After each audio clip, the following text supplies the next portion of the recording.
with Allah Azza wa Jal, right? وَيَقْطَعُونَ مَا أَمَرَ اللَّهُ بِهِ أَنْ يُوصَلَ. So first, they break their covenant.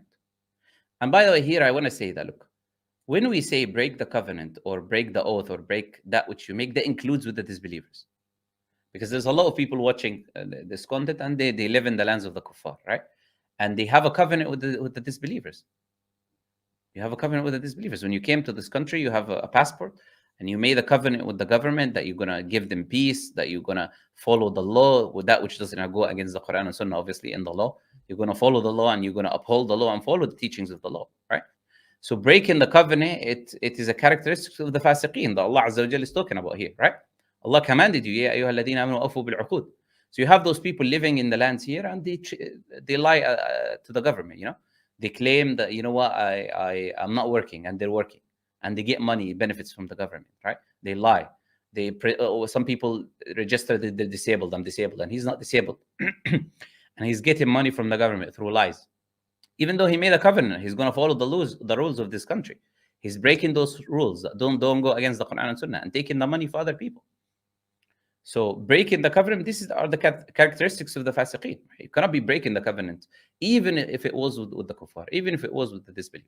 You have to keep your covenant. Those people who go around and hurt and harm other people, or wear these vests and do all of these crazy acts. Prophet ﷺ, he said, "Man qatala mu'ahidan lam yarih ra'ihat al-jannah." Who kills a person that you have a treaty with, he's not going to smell the fragrance of paradise.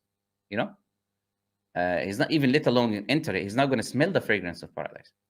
So the people who are doing these things, you have a treaty with the government when you enter this country that you'll have peace, that you will follow the law. You cannot be breaking the law either in these things, trying to take money from the government through cheating online, or through anything, or through harming other people who are doing evil towards them, right? These are the characteristics of the fasiqeen. This is not what Allah Azza wa Jal commands you to do. Can you elaborate more on part of how Muslims should behave in non-Muslim countries? What should they do and not do according to Sharia? Because we see a lot of what you mentioned happen. Yeah, I know. This is a problem. Problem is, this happens a lot. I've seen it in this idea of stealing money from the governments, lying and scamming and pretending as if, oh, they're non-Muslims, therefore it's okay. No. That criteria, as I mentioned, the criteria is simple. The criteria is that command. You've already made an agreement with the government that you're going to follow the law. So you have to follow the law. But the condition, the only thing that you don't follow is that which opposes directly the Quran and the Sunnah. So assuming, for example, the government said you don't pray. You leave that country and go pray somewhere else. You cannot tell you don't pray. You have to pray. There's a command from Allah Azza wa Jal that the government has nothing to do with. This is your religion, right? So you follow the command as long as those commands or the laws do not oppose the Quran and the Sunnah. So in the dealings, like the money dealings and all of these things, these things, you need to follow the law, right? You cannot be breaking the law and pretending as if this is okay, right?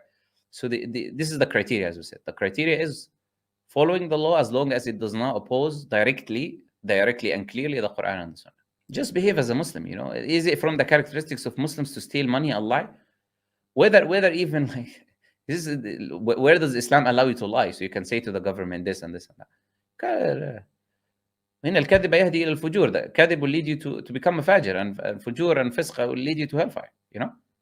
And you will continue to lie until you're written with Allah that you're a kadhib, كذاب حتى يكتب عند الله كذاب. He'll be written a liar.